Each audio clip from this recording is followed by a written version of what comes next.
On my first day in this new world, I slapped the divorce papers right onto the icy female CEO's desk. Victoria Sterling, sign it. I'm done serving you people. According to the plot, she was supposed to have her bodyguards break my legs and toss me out of the villa. I was ready for the injury scam. I'd even sent the link for a wheelchair on Wish.com to customer service. But the next second, the high and mighty Victoria Sterling dropped to her knees with a thud, eyes red-rimmed, clinging to my thigh for dear life. Hubby, I was wrong. Please don't go. I'll give you half the assets. No, take it all. The kids will take your last name. Hell, I'll take your last name. Immediately after, my mother-in-law, Eleanor, and brother-in-law, Preston, who usually treated me like a punching bag, burst in. One was holding a bowl of premium bird's nest soup to feed me, and the other was on the floor, trying to shine my shoes. I looked at this room, full of lunatics, trembling. It was over. This wealthy family was definitely fattening me up for the slaughter. I woke up in a bed large enough to sleep 5 of me, memories that didn't belong to me flooding my brain. My name is Jack Rivers, and I had transmigrated into a melodrama novel as the cannon fodder live-in son-in-law. The original host was an orphan who married into the Sterling family, where his daily routine consisted of insults from his mother-in-law, beatings from his brother-in-law, and the cold shoulder from his nominal wife, Victoria. The ultimate ending? To protect the Sterling family, he gets hit by a car driven by the villain, leaving no remains. I sucked in a cold breath. Who would want this kind of blessing? No, I had to run. Divorce. I needed a divorce immediately. Get a severance package and bolt. That was the only way to survive. According to memory, it was breakfast time, the original host's daily torture session. Perfect. I go down there cause a scene and force them to divorce me. I deliberately dug out the host's rattiest boxers and flip-flops, mussed my hair into a bird's nest, and marched downstairs aggressively. In the massive dining room, my mother-in-law Eleanor, brother-in-law Preston, and wife Victoria were already seated formally. Seeing me descend, 3 gazes locked onto me instantly. The atmosphere was oppressive. I sneered internally. Here it comes, the classic 3-judge tribunal. I shuffled my flip-flops over to Eleanor. Right in front of this germaphobe, I lifted my foot and vigorously picked at my toes. Then I brought my hand to my nose and took a deep sniff. Zesty. According to the plot, Eleanor should be screaming for me to get out and banning me from eating. However, not only did she not get angry, she revealed a smile that could only be described as benevolent. Our Jack is just so unpretentious. A true, free spirit. As she spoke, she picked up a steaming bowl of soup from the table. Jack, dear, did you sleep well? Quick, Mom stewed your favorite top-tier bloodbird's nest soup. It's good for your health. I looked at the dark red soup, my mind going blank. Favorite? In the original host's memory, he didn't even know what bird's nest soup looked like. This was definitely poisoned. They wanted to poison me to legally seize my few raggy clothes? I took the bowl, and under their expectant gazes, I tilted my hand and poured the soup directly onto the floor. The polished marble was instantly a mess. I looked at Eleanor provocatively. Oops, hand slipped. Now, can I get the hell out? Eleanor's eyes instantly reddened, huge tears rolling down. Instead of scolding me, she spoke in a tone mixed with relief and heartache. I knew it. Our Jack has such a kind heart. He must have felt this soup was too expensive and felt guilty eating it himself. He'd rather pour it out than waste a life taken from nature. She clutched her chest, looking like she might faint from emotion. Son-in-law, you are truly accumulating good karma. Me? Is this old woman insane? Did a donkey kick her in the head? Just then, Preston shot up from his chair. He clenched his fists, walking toward me with a face full of rage. Yes, this was the rhythm. According to the original plot, he would punch me in the face and call me a useless piece of trash. I immediately squatted down, covering my head in the standard defensive posture. Not the face. I need it for the insurance claim. The expected fist didn't land. Instead, there was a thud. Preston had actually slid to his knees in front of me. He held the flip-flop I had accidentally flung off while picking my toes earlier with both hands, his posture as reverent as a pilgrim. Bro-in-law, the floor is cold. Put your shoe on. Don't freeze your feet. It's my fault. I shouldn't let you wear such tattered slippers. I'll go buy you the best ones in the world right now. Bro-in-law. A shiver ran through my entire body, goosebumps erupting everywhere. Didn't this kid usually call me hey, or that loser? Before I could recover from the shock, a voice came from the head of the table. Stop making noise. It was Victoria. She still wore that frosty expression, but the mockery and impatience were gone from her tone. I decided to pour fuel on the fire and target her. What noise? Who are you showing that resting bitch face to all day? People would think I owe you $8 million. Victoria's body stiffened. She stood up and walked toward me step by step. It was over. She was definitely calling the bodyguards now.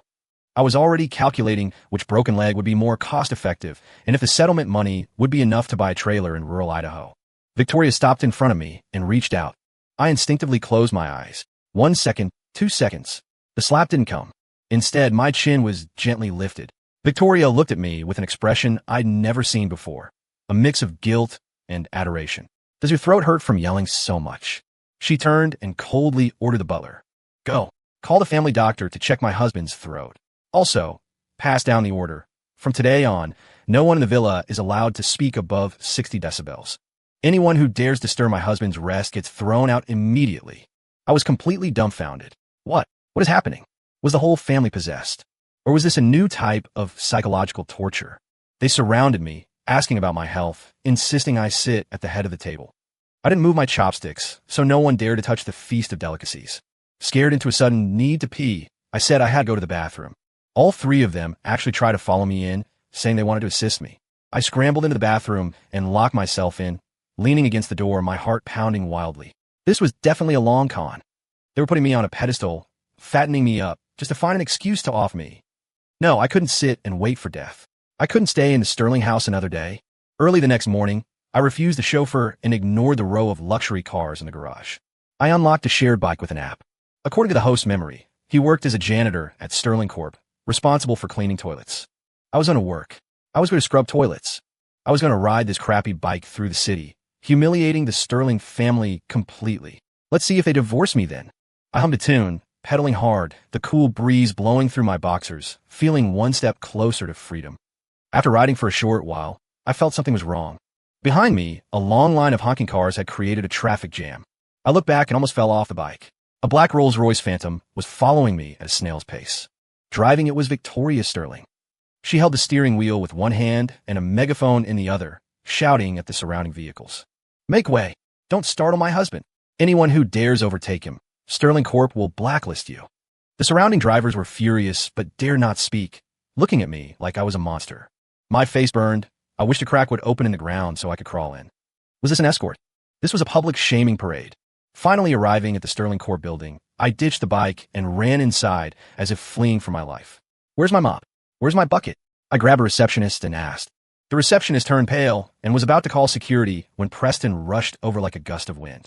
Bro-in-law, how can you do this kind of menial work? Behind him were 2 cleaning ladies, one holding a mop, the other a bucket. I snatched the mop and threw it over my shoulder. Cut the crap. I'm cleaning these toilets today. I deliberately charged toward the women's restroom. The security guard at the door saw this and moved to stop me, but Preston delivered a flying kick, sending him flying 10 feet away. Are you blind? Anyone who dares stop my brother-in-law from experiencing life is an enemy of Preston Sterling. The guard groaned on the floor, looking at me with fear and confusion. I ignored them and rushed into the women's restroom. It was empty, of course. I mopped randomly for a bit, then carried a bucket of dirty water out. In the lobby, all the employees stopped in their tracks, looking at me in horror. Victoria was standing in the center of the crowd.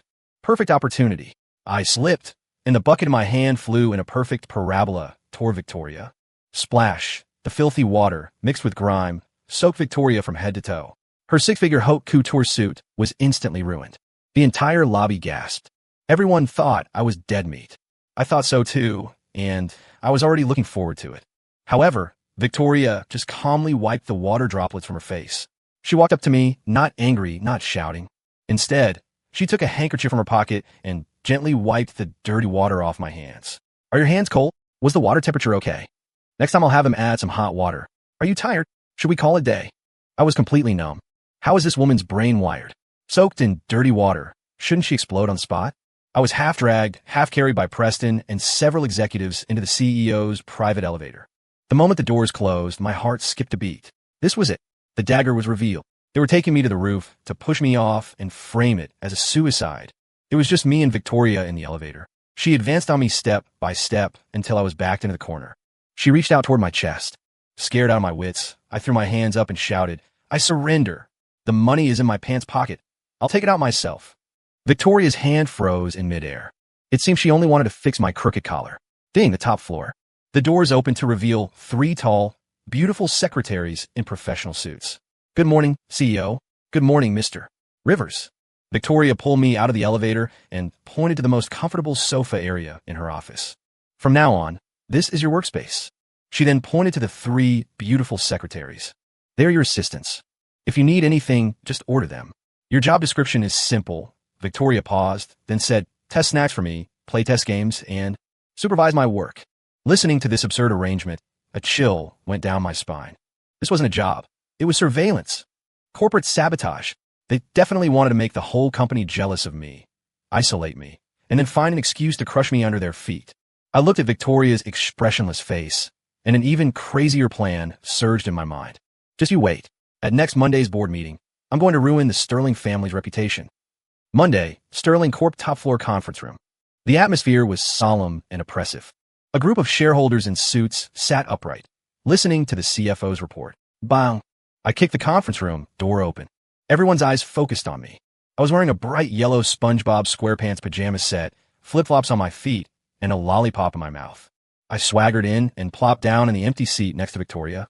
The room went deathly silent. A balding shareholder was the first to attack. This was Director Higgins, a company veteran and a nemesis of the Sterling family in my past life. CEO Sterling, this is a board meeting, not a farmer's market.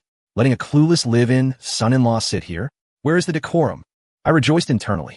Yes, scold me. Louder.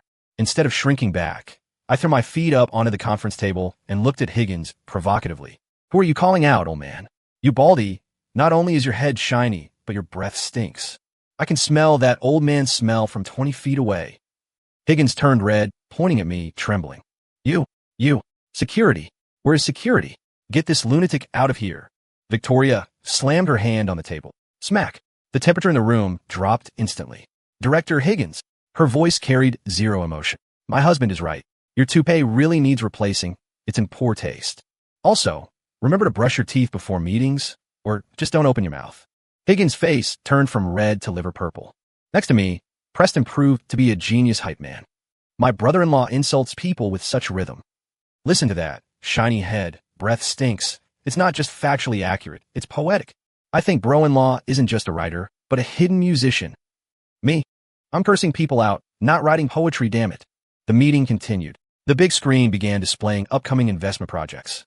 My chance to sabotage was here. I pointed randomly at a project on the screen marked, high risk, recommend abandoning. It was a new energy project that had already lost $10 million due to immature technology. That one. Invest everything in that one. I think this project has a bright future. Let's dump all the company's money into it. Go big or go home. Listen to me, lose it all. Higgins looked at me like I was an idiot, a sneer appearing on his lips. CEO Sterling, you hear that? This is the good son-in-law you chose. He wants Sterling Corp to go bankrupt. All the shareholders looked at Victoria, waiting for her to kick me out. Victoria didn't even glance at the project. She ordered her secretary directly. Listen to my husband. Immediately inject another $300 million into this project. No, make it $500 million. The room went into an uproar. Higgins laughed even harder. Crazy. The Sterlings have gone crazy. I'll wait to see you lose everything. I was overjoyed. $500 million. Sterling Corp would lose its skin, if not its life. Then Victoria would definitely blame me and kick me to the curb. Freedom was waving at me. Just then, the conference room door burst open. Victoria's chief of staff rushed in, looking agitated, her voice trembling. CEO Sterling. Huge news. 5 minutes ago, the government released the latest new energy support policy. The project we just invested in has been listed as a key support target. The stock price has already increased tenfold. Dead silence in the conference room. All the shareholders, including Higgins, who was mocking me just moments ago, were now looking at me like I was a god. Those looks were full of shock, worship, and a trace of fear. As if I wasn't spouting nonsense, but was a business deity who calculated everything. The lollipop in my mouth fell to the floor with a clatter. What the hell did I say? Is having good luck my fault too? Seeing the whole room standing to applaud me, and the pride and love overflowing in Victoria's eyes, I broke down. This life is impossible. If the hard approach doesn't work, I'll try the soft one. Since acting suicidal didn't anger them, I had to use the ultimate move. Give you a green hat. I didn't believe a proud woman like Victoria could tolerate her husband cheating in public. I spent all my savings, which was actually pocket money Preston forced on me, to hire a bit part actress.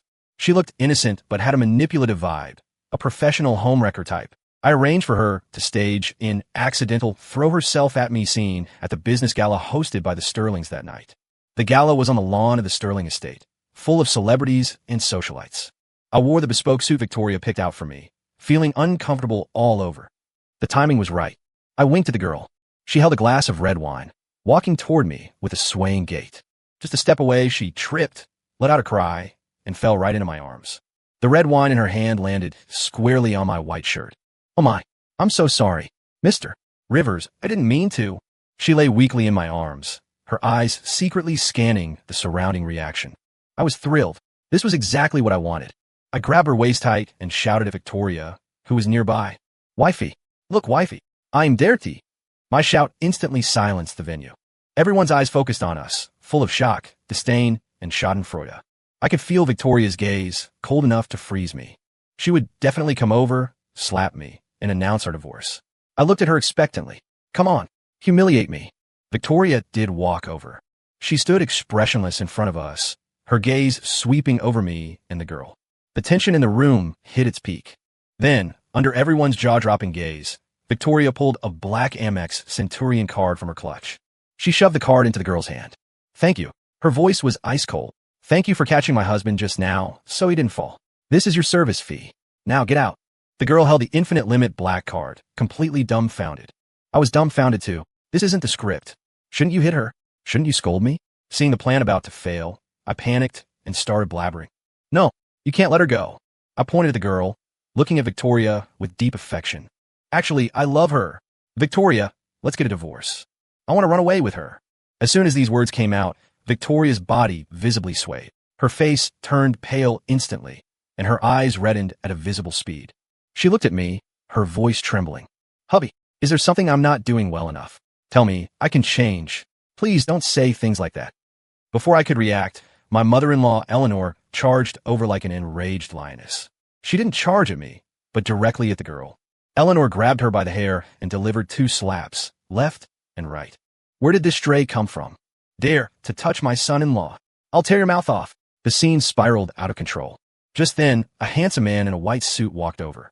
His name was Julian Thorne, the male protagonist of the original book, a hypocritical elite Ritterney who had always wanted to swallow up the Sterling family business.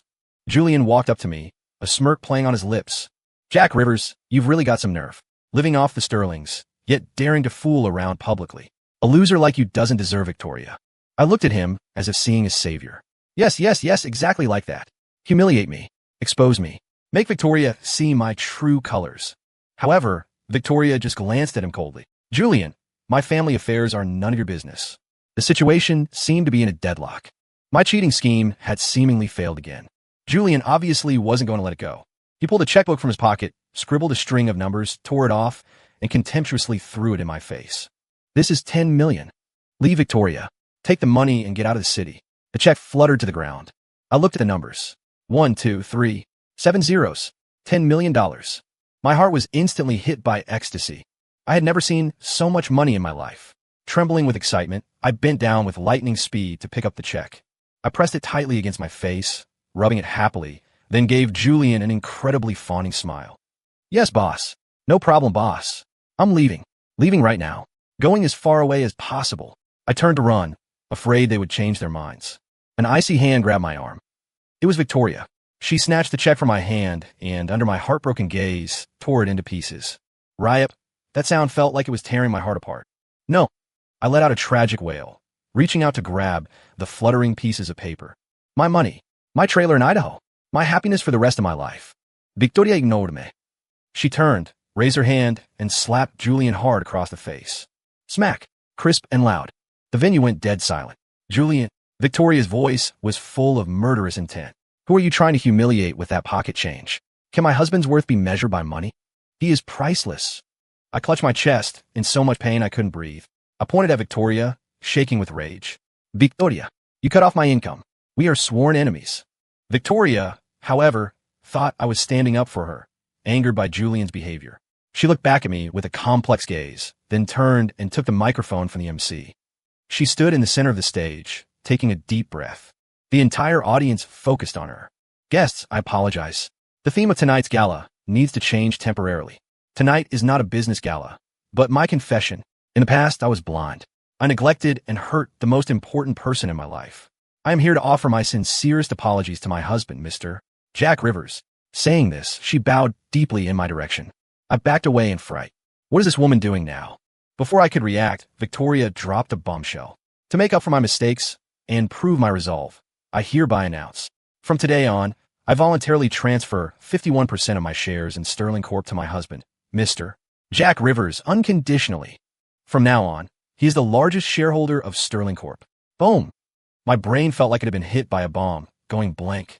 The guests erupted into a massive uproar. 51% of the shares. That was billions of dollars. My legs went weak, and I almost knelt on the ground. It was over. Completely over. This wasn't a reward. It was a shackle. This was tying me firmly to the Sterling family ship, which I didn't know when would sink. Julian's face twisted. He roared like an enraged bull and charged at me. Jack Rivers, I'll kill you. I stood frozen. Come on, beat me to death. Then I can get a huge injuries settlement and fly away. Just as Julian's fist was about to smash into my face, a figure flashed over and blocked me. It was Preston.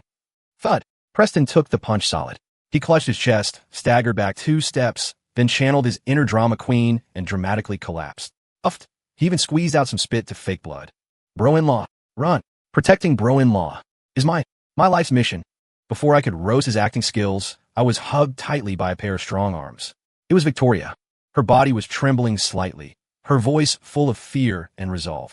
Don't be afraid, hubby. I'm here. In this life, no one will touch a hair on your head. Held by her, smelling her perfume, looking at the dying Preston on the ground and Julian being pinned down by bodyguards, I felt the world spinning. I just wanted a $10 million severance package. Why did you force billions on me and treat me like an emperor? This rich family is toxic. The party ended unhappily. Back at the villa, I called Victoria, Eleanor, and Preston to the living room for a family meeting. I sat on the main sofa, legs crossed, trying to look like a mob boss from a movie, scrutinizing them seriously. Talk. What exactly are you guys trying to do? Did your family join some weird cult? Like the love the son-in-law cult? Or were you all possessed by aliens? I stared at them, trying to see a crack in their facade. Eleanor walked over with a basin of steaming hot water, a fawning smile on her face. Oh, my good son-in-law, you sure know how to joke. Here, you walked all day, you must be tired. Mom will wash your feet to relax you. Saying that, she started to squat down to take off my shoes. I shuddered and reflexively kicked out. Splash! The scalding water spilled all over the floor, almost burning Eleanor's feet. Get away! Who needs your fake kindness? I thought this would finally make her angry. Instead, Eleanor acted like nothing happened, wiping the water from her pant leg with a tissue, her face even showing apology. Right, it's Mom's fault. Good kick. I just tested it. The water was indeed 0. 5 degrees too hot. It's all my carelessness. Almost burned my precious son-in-law. She turned and shouted to the maid nearby. How do you do your job? Can't even handle small things. Don't come in tomorrow. I had absolutely no temper left. I turned my gaze to Preston. You, get down. I pointed to the water on the floor. Lick the water on the floor clean. I was deliberately making it difficult, wanting to see when he would snap. Preston froze for a second. Then, under the shocked gazes of Victoria and me, he didn't say a word and actually dropped to his knees, thud, sticking out his tongue. Don't! I jumped up from the sofa, feeling my worldview shattering. Stop! Stop! Crazy! You're all crazy! I pointed at them, backing away step by step until my back hit the wall. What exactly did they go through to become so twisted? Victoria walked slowly toward me, her eyes holding a trace of fanaticism and obsession I couldn't understand. Hubby, stop fussing. Her voice was soft and gentle, teasing my nerves like a feather. It's late. She pushed me onto the sofa behind me, breathing orchid-scented air onto me. Let's make a baby. My brain buzzed, and every hair on my body stood up. Make a baby? Is this an international joke? I struggled with all my might, swearing to resist. No, absolutely not. I am sick.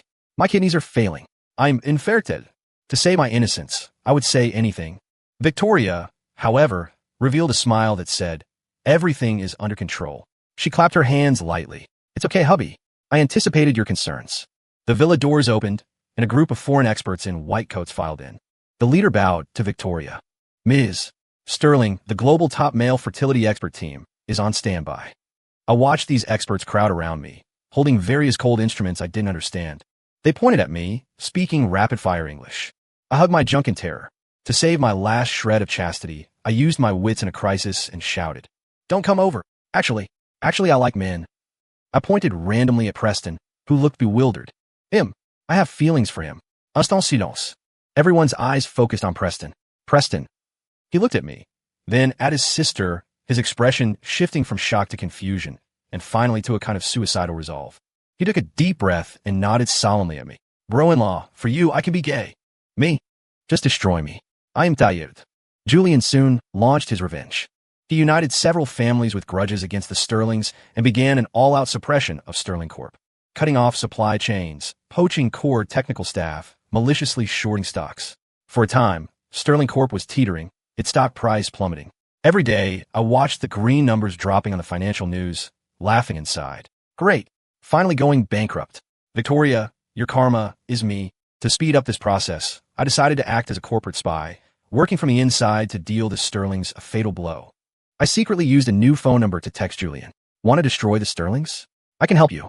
Tomorrow night at 10 p.m., the abandoned factory in the West Side. I'll steal the Sterling Company's seal for you. Julian replied quickly. Good. You better not play tricks. The next night, I slipped out of the villa under the cover of darkness. The so-called seal was, of course, fake. I had spent the afternoon carving it out of a large radish. I even dabbed some red ink on it to make it look decent. I took my radish seal to the abandoned factory. Julian was indeed waiting there. He saw me, eyes full of disdain. Where is it? I handed him the radish wrapped in newspaper. He opened it, took a look, and sneered, smart move. He handed me an envelope. Here's 20,000. After it's done, there's another 80,000. I took the money, stuffing it happily into my pocket. After getting the seal, Julian couldn't wait to hold a press conference. Standing under the flashing lights, he announced with high spirits that he had obtained Sterling Corp's internal transfer contract, and Sterling Corp was about to be in his pocket. As he spoke, he triumphantly opened the top-secret contract. However, when the contract was unfolded in front of all the media lenses, 5 large words were scrawled across it. Julian is a dumbass. Next to it was a vivid drawing of a little turtle in red marker.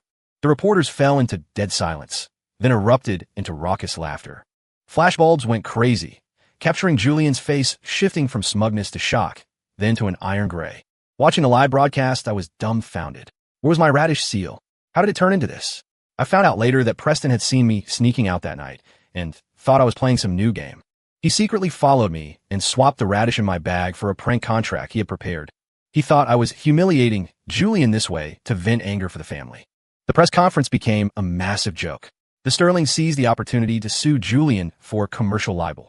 At the same time, Victoria used thunderous tactics to not only stabilize the stock price, but also launch an acquisition while Julian's company was mired in scandal and plummeting stocks.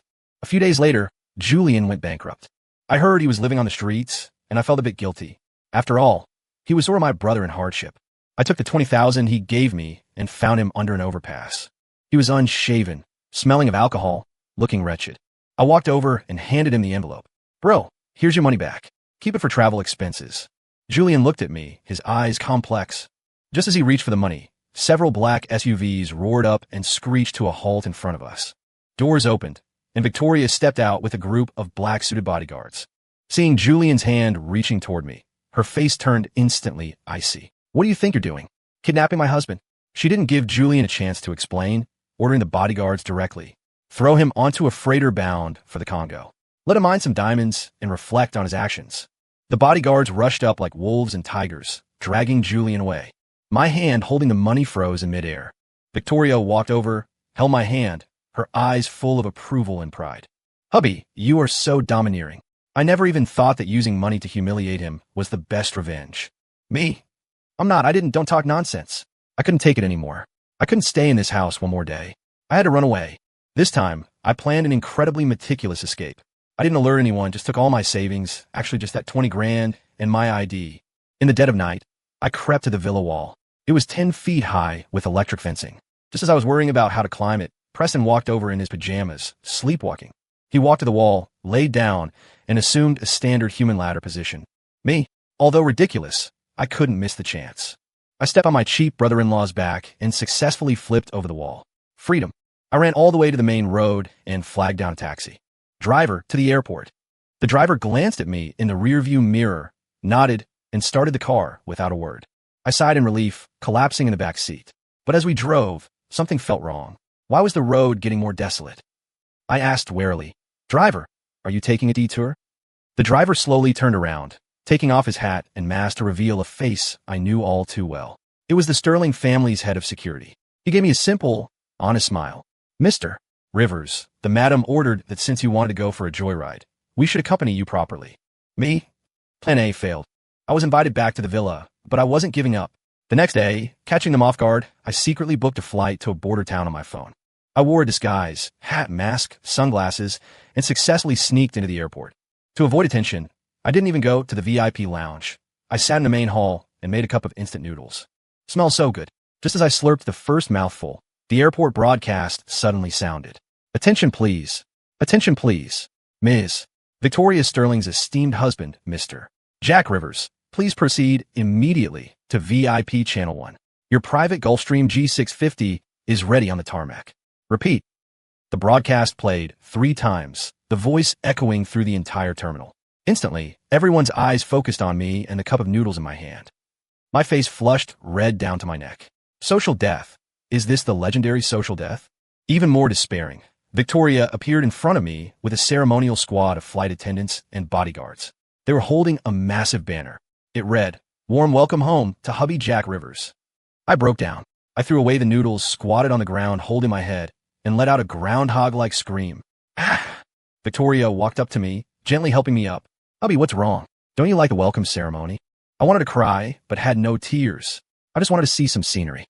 Hearing this, Victoria snapped her fingers. An assistant behind her immediately handed over a document. Okay. Victoria patted my head dotingly. I had someone by this airport. From now on, look at it however you want. Treat it as your backyard. My psychological defenses completely collapsed. I grabbed Victoria by the shoulders, shaking her frantically. "What do you want from me? You like that I'm poor? That I don't shower? That I'm lazy and useless? I'll change. I'll change, okay." Victoria looked at me, her eyes so deep with affection I could drown in them. "No, hubby, you don't need to change. We love that you don't shower, that you don't brush your teeth, that you grind your teeth and snore. We love everything about you." I rolled my eyes back and fell straight backward. Help! In my despair, I suddenly remembered something. In the original novel, Victoria had a white moonlight, the one that got away. A man named Gavin White, her senior in college, gentle and talented. Although they didn't end up together in the book, that was the best chance to set them up. As long as Victoria fell in love with someone else, I could retire. I immediately used my power as Sterling Corp's largest shareholder to find Gavin's contact info. I was pleasantly surprised to find he had just returned to the country. Heaven is helping me. I used Victoria's name to ask Gavin to meet at a high-end restaurant.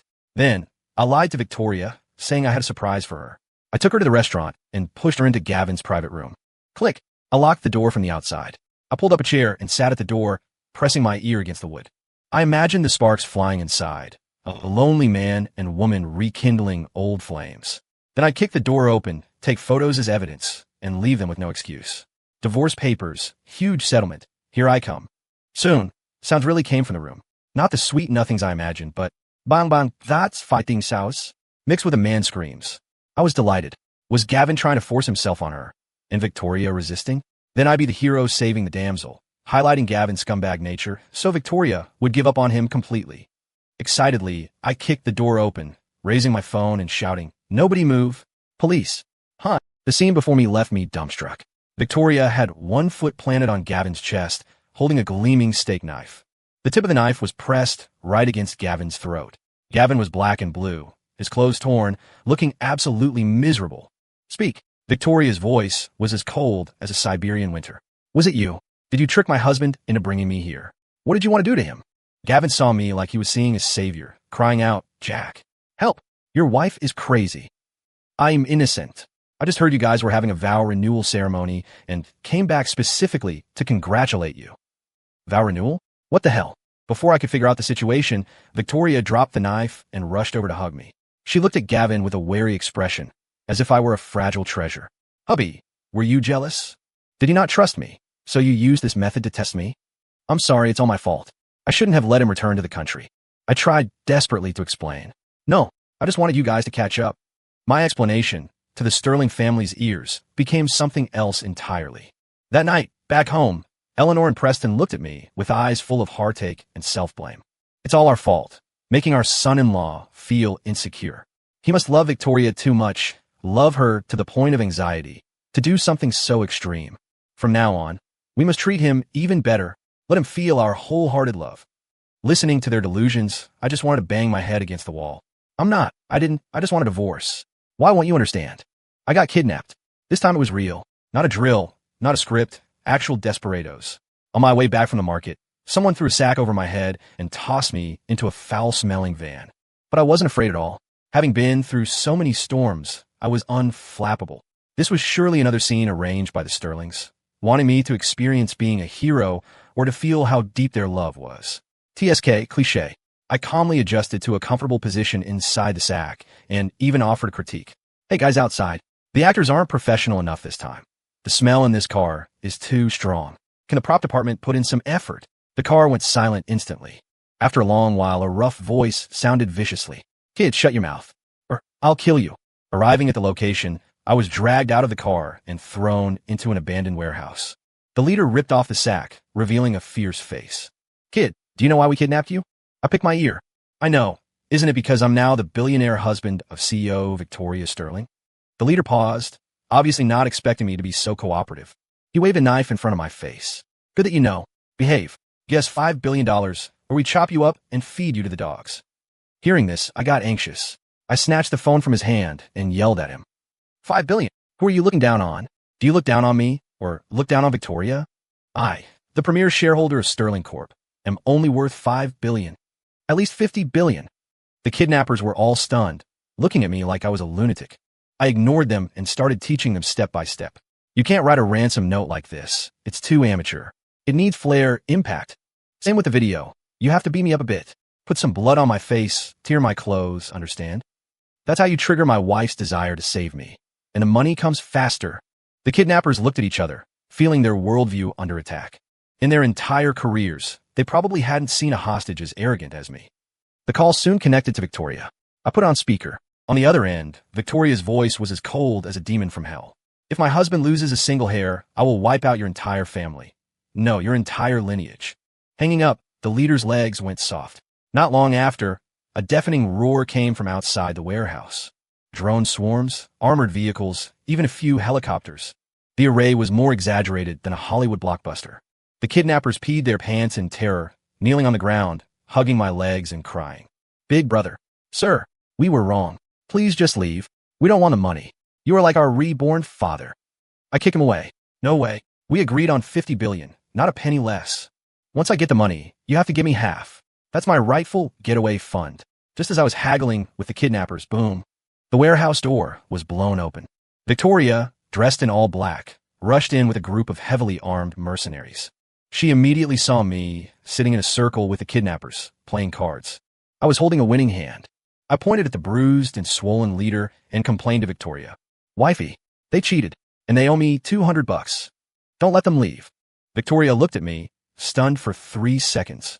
Then, she coldly ordered the mercenaries behind her. Good. Chop their hands off to entertain my husband. The kidnappers fainted on the spot. Looking at this chaotic scene, I suddenly felt that being an arrogant fox borrowing the tiger's might loser seemed pretty awesome. After the kidnapping incident, the Sterlings held a family banquet to calm my nerves. At the banquet, Preston got drunk. He hugged my thigh, crying snot and tears. Bro-in-law, I am sorry. In a last life, I was drunk, argued with you, and accidentally pushed you down the stairs. I'm not human.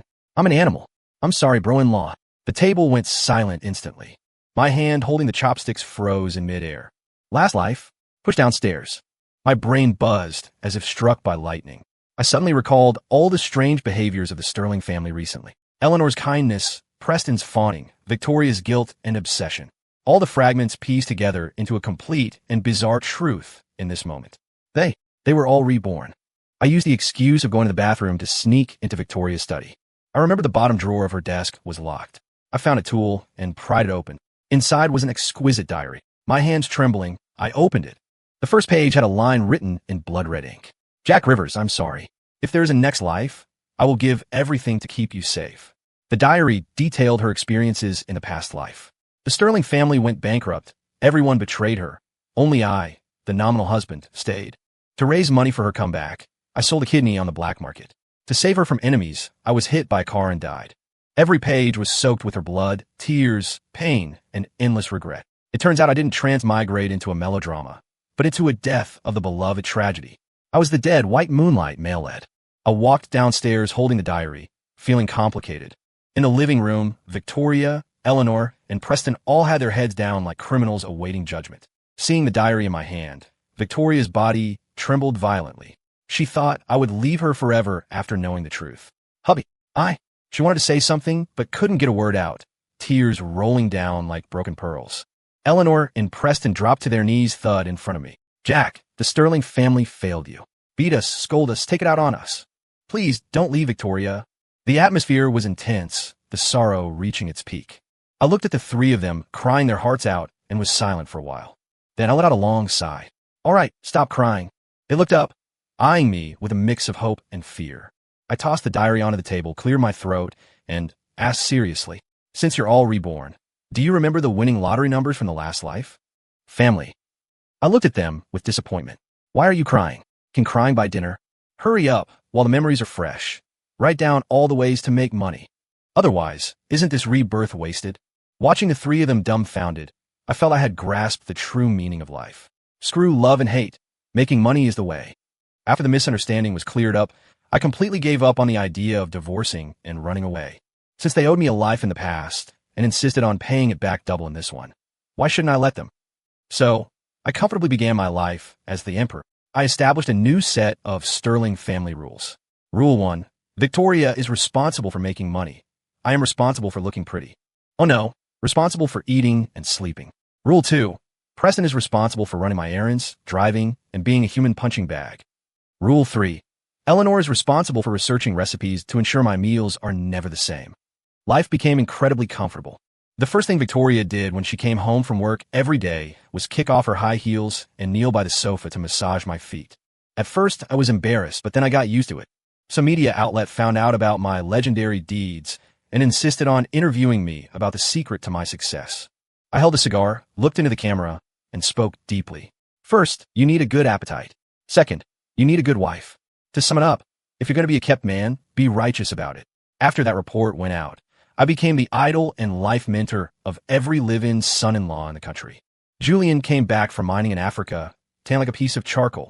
He seemed unwilling to give up and wanted revenge. I didn't even bother lifting an eyelid, just made a call. Hey, Preston, bring 3,000 bodyguards and shoo away that fly at the gate.